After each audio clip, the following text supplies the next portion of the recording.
evening and welcome to Tucker Carlson Tonight. There was a lot going on right around the time of the last presidential inauguration, so you may have missed that on his very first day as president, Joe Biden ordered federal law enforcement and intelligence agencies to prepare a review of how the administration should fight terrorism.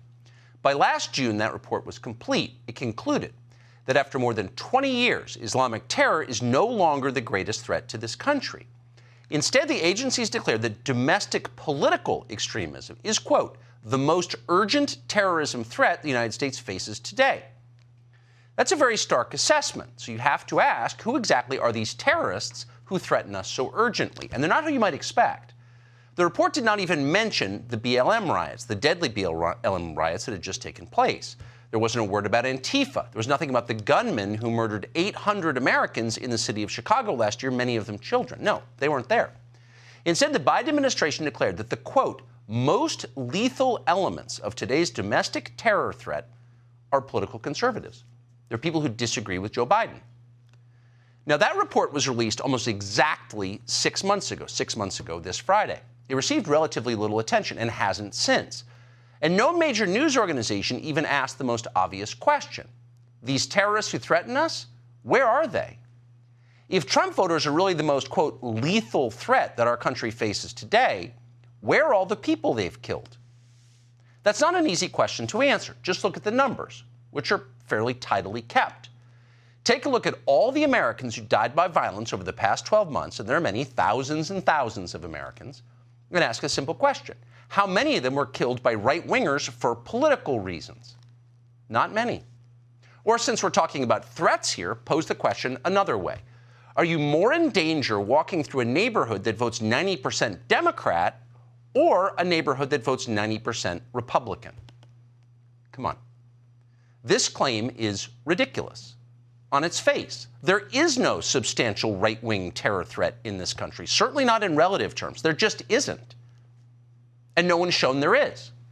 The White House knows this, of course. They can read the numbers as well as anyone else can. So they're working hard to create the illusion of that threat. Much hangs on their ability to do that. You may remember the story this fall about a group called the National School Boards Association, which sent a letter to the feds asking the DOJ to take a look at parents who don't like their kids' curriculums. Well, the Justice Department responded immediately to that letter. Talk about customer service.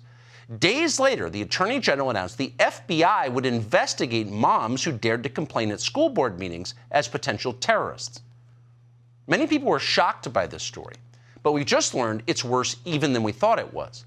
A new Freedom of Information Act request has revealed that the National School Boards Association asked the feds to investigate parents because the feds asked them to ask the feds to investigate parents. See how that works? Apparently, the Secretary of Education, Miguel Cardona, told school board administrators to write their letter to the White House. The White House then used that letter as a pretext to begin a crackdown on parents. See how that works? The snake eating its tail. When you don't have enough domestic terrorists to justify a political purge, then you just go ahead and create them. And that's exactly what they've been doing. This week, the campaign against this new American al-Qaeda entered a new and very ominous phase. Again, little noticed by the national media. This Tuesday, 2 days ago, the DOJ announced the creation of a new domestic terrorism unit. What will it do? Well, it will target, quote, anti-authority ideologues. Anti-authority ideologues. Now, keep in mind, this country was founded by people who are anti-authority ideologues. That's why they created America and baked the idea of opposing authority, so it doesn't get too big and take over your life, into our founding documents. These ideas are central to the American idea. In fact, they are the American idea. But in this administration, they are now crimes. Here's Matt Olson, the Assistant Attorney General, explaining. We face an elevated threat from domestic violent extremists. That is, individuals in the United States who seek to commit violent criminal acts in furtherance of domestic, social, or political goals. Domestic violent extremists are often motivated by a mix of ideologies and personal grievances. We've seen a growing threat from those who are motivated by racial animus, as well as those who ascribe to extremist, anti-government, and anti-authority ideologies. I've decided to establish a domestic terrorism unit to augment our existing approach. This group of dedicated attorneys will focus on the domestic terrorism threat. Who's the threat to the country? That guy is the threat to the country, and the people working for him and those propping him up, and the people spreading the core lie here, which is that American citizens who distrust the government or don't like its policies are terrorists. Just today on MSNBC, Jason Johnson, one of its contributors, described the entire Republican Party as a terrorist organization. So you can see where this is going. Again, and we're quoting now, this is the Assistant Attorney General, we have seen a growing threat from those who subscribe to anti-government and anti-authority ideologies. Really, is that threat growing? Is it true? Let's see here. That threat is being used to justify the creation of this agency, but it's not rooted in reality. 27 years ago, back in 1995, you'll remember, 168 people were murdered in the Oklahoma City bombing. Another 700 were injured. Now, the investigation into what happened that day involved nearly 30,000 interviews. Investigators gathered 7,000 pounds of evidence. We could go on. It was an enormous investigation. Attorney General Merrick Garland, by the way, was part of it at the time. Here's the point. Despite the size of that investigation, no one suggested, even hinted, that we might need to create a new domestic terror division within the DOJ to handle the problem. No. The whole thing was handled by FBI field offices, as things like this had been for many decades. The FBI field offices did their jobs. The man accused of doing it got the death penalty, and you may have noticed it didn't happen again. And then Joe Biden became president, and the number of so-called domestic terror investigations more than doubled. So the question is, what exactly are they investigating? If there's no substantial death toll from these terrorists in our midst, what exactly are the feds looking into?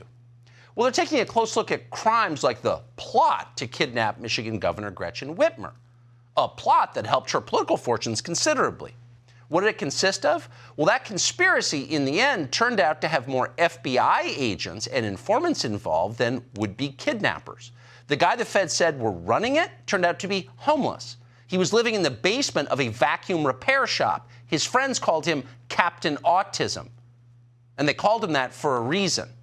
He wasn't the ringleader of anything. He couldn't have been. The whole thing was ridiculous. But it stoked the storyline that was politically expedient, and so the media uncritically promoted it again and again, as if it were real. The media's job, by the way, to remind you, is to push back against government statements to find out if they're actually true. Because it turns out politicians may say things for political reasons. And it's the media's job to discern truth from spin. The media's job is not to act as spokesmen for the people in power. And yet that's what they're doing. Now the DOJ, in case you haven't noticed, has decided that the January 6th protesters are the real terrorists. They're the insurrectionists you keep hearing about. And yet, weirdly, as of just 2 days ago, not one American citizen had actually been charged by the federal government with insurrecting. Watch them admit that. Has anyone been charged with the crime of insurrection following January 6th? I am not aware that anyone has been charged with that particular offense, even if it is an offense. I just am not aware of that. Oops. They can't actually be insurrectionists if no one has committed insurrection. That's pretty embarrassing. Apparently, the DOJ finally realized how embarrassing it was. So about 48 hours after the testimony you just saw, and more than a year after January 6th, today the feds announced that they will charge someone with sedition after all. Now, if you've got any questions about the timing of these charges or the merit of the sedition case that the DOJ just announced, the Biden administration would like to remind you to keep those questions to yourself. And just to make certain you do keep them to yourself or are unable to share them with anyone else, today Joe Biden also announced a crackdown on the news media. As he put it, a crackdown on anyone who spreads, quote, disinformation and misinformation about his government. Watch. If you haven't gotten vaccinated, do it.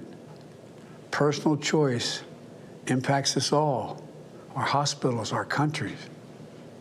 I make a special appeal to social media companies and media outlets. Please deal with the misinformation and disinformation that's on your shows. It has to stop. The misinformation that's on your shows.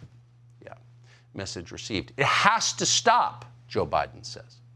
So that means that big tech and media organizations have to do what he says, just like his vax mandate. found unconstitutional today, by the way. It'll still be enforced because big businesses rely on the government to exist. They take government money. They are regulated from the very top to the very bottom by the government.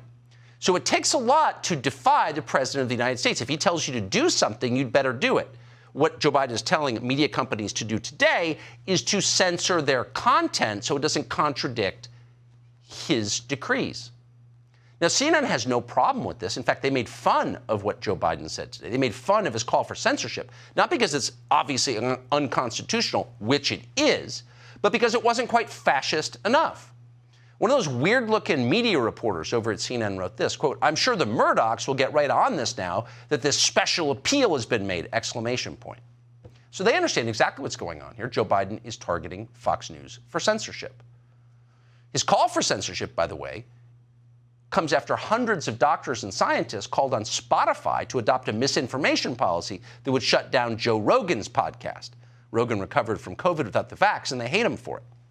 So it's not just the government, of course, it's people acting on behalf of the government calling for the same thing, which is censorship of political opinions. What you're seeing here is dangerous. There's no other way to describe it. Far more dangerous than domestic terror threat they've been bloviating about for the last 3 days. It contravenes the First Amendment. Under the First Amendment, the government cannot coordinate with private actors to censor free speech, period. The Supreme Court has made that very clear over centuries. And yet that's exactly what's happening. Joe Biden did it today. Care to complain about that? Probably not. You may have noticed what happens to people who complain too much. Roger Stone, for example, complained an awful lot about the government. He did it loudly, often. He did it for years. And the DOJ didn't like it. So in the end, they accused Roger Stone on the basis of zero evidence whatsoever of colluding with Russia. In the end, they charged him with lying to Congress, something that happens literally every day of the year. But in his case, they made it a felony, threatened to send him to prison for the rest of his life. But in the meantime, they sent a helicopter, a boat, and armed paramilitaries to his home at dawn after coordinating the raid with CNN. Really one of the darkest moments in civil liberties in recent history. We still have the tape. Let's watch it again. Exclusive footage you're looking at right now from CNN as the FBI arrives at Roger Stone's residence in Fort Lauderdale, Florida, taking him into custody. They arrived before dawn there, before 6 a.m. or just after 6 a.m. A dozen officers were told. So they coordinate with CNN just to make sure it's all preserved on tape to send the message to everybody else for the encouragement of the others, as the French used to say. And then they send guys with automatic weapons to your house to shut you up, to destroy you. Now, the people who ordered that raid should have been brought up on charges themselves, but they weren't. They're promoted. And now, thanks to Joe Biden, they have more power to harass their political enemies. Do you feel safer? Hey, Sean Hannity here. Hey, click here to subscribe to Fox News YouTube page and catch our hottest interviews and most compelling analysis. You will not get it anywhere else.